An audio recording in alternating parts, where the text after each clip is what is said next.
এখন না ইফতারি কিংবা সেহরির সময় আগের মতো সেই ভালো লাগাটা ফিল করি না। ইফতারি কিংবা সেহরির সময়গুলোতে ছোটবেলার কথাগুলো না খুব বেশি মনে পড়ে যায়। বাবা মা ভাই বোনদেরকে অনেক বেশি মিস করি। একটা মেয়ের বিয়ে হয়ে গেলে সে যেমন জীবনে নতুন অনেক কিছু পায়, তেমনি পুরনো অনেক কিছু কিন্তু হারিয়েও ফেলে। সে চাইলেও আর আগের দিনগুলোতে ফিরে যেতে পারে না। আগের ভালো লাগাগুলোকে চাইলেও সে আবার নিজের জীবনে ফিরিয়ে আনতে পারে না। হ্যালো এভরিওয়ান, আসসালামু আলাইকুম। কেমন আছেন সবাই? আশা করছি সবাই ভালো আছেন। আলহামদুলিল্লাহ, আমরাও কিন্তু বেশ ভালো আছি। আসলে একটা মেয়ে মনে হয় শুধুমাত্র তার মায়ের কষ্টটা বুঝতে পারে, তাই না? এই যে দেখেন আমার মেয়ে কিভাবে আমাকে রুটি বানাতে সাহায্য করছে। আজ সকাল সকাল অনেকগুলো রুটি বানাতে হলো। আর এই যে জিনিসগুলো দেখতে পাচ্ছেন, বলেন তো দেখি এগুলো কি? আমি জানি সবাই এই জিনিসটাকে চিনতে পেরেছেন। আসলে গরুর ভুঁড়ি গরম করার পর যখন তেলগুলো এইভাবে জমে যায়, দেখতে যে কি ভালো লাগে, তাই না? আর এই যে আমার মেয়েকে দেখতে পাচ্ছেন, ইনি কিন্তু সারাটা দিন একা একা এইভাবেই খেলা করে।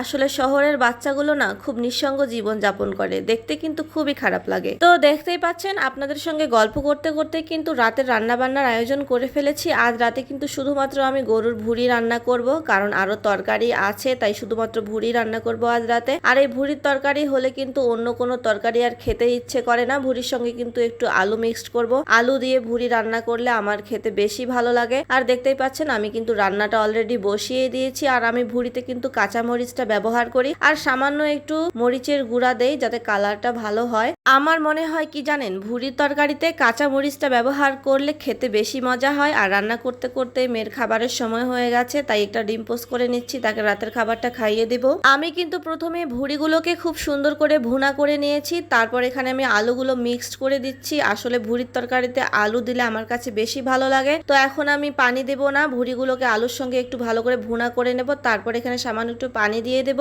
তো এখন আমি ভাতটাও বসিয়ে দিলাম, তরকারি হতে হতে ভাতও হয়ে যাবে। আসলে ঢাকায় আসার পর থেকে একা একাই ইফতার করতে হয়, সেহরিতে খাবার খেতে হয়। আসলে আগের মতো আর আনন্দ পাই না, একা একা এসব খাওয়ার মাঝে কোনোই আনন্দ থাকে না। তারপরেও রোজা রাখার খাতিরে খেতে হয়। আসলে এই সময় না খুব বেশি বাড়ির কথা মনে পড়ে। আসলে পরিবারের সাথে একসঙ্গে বসে ইফতার করা কিংবা সেহরি করাতে মজাই অন্যরকম। আর এরই মধ্যে দেখেন আরিশার বাবা অফিস থেকে বাসায় চলে এসেছে। আর ইফতারের টাইমে কিন্তু আরিশার বাবা অফিসে থাকে, তাই একা একাই আমাকে ইফতার করতে হয়। আসলে আরিশার বাবা ইফতারির সময় ভাজা পোড়া খেতে একদমই পছন্দ করে না, তাই তাকে বাসা থেকে ইফতারি দিতে হয়। তো আজ সকালবেলা উঠে অনেকগুলো রুটি বানালাম। সে রুটি চেয়েছে প্রতিদিন ইফতারে, কারণ সে ভাজা পোড়া খেতে একদমই পছন্দ করে না, আর তার পেটে প্রচুর পরিমাণে অ্যাসিডিটির সমস্যা হয়। আর আমিও যেহেতু একা একাই বাসায় ইফতার করি, তাই ভাজা পোড়া কোনো কিছুই তৈরি করি না। আসলে একলা একলা ইফতারি করতে গেলে এগুলো কোনো কিছুই বানাতে ইচ্ছে করে না। আমিও রুটি আর ডিম দিয়ে ইফতারি করে ফেলি। তো আজকের ভিডিওটি এই পর্যন্তই। ভিডিওটি যদি ভালো লেগে থাকে তাহলে অবশ্যই লাইক কমেন্ট শেয়ার করে পাশে থাকবেন। আল্লাহ হাফেজ।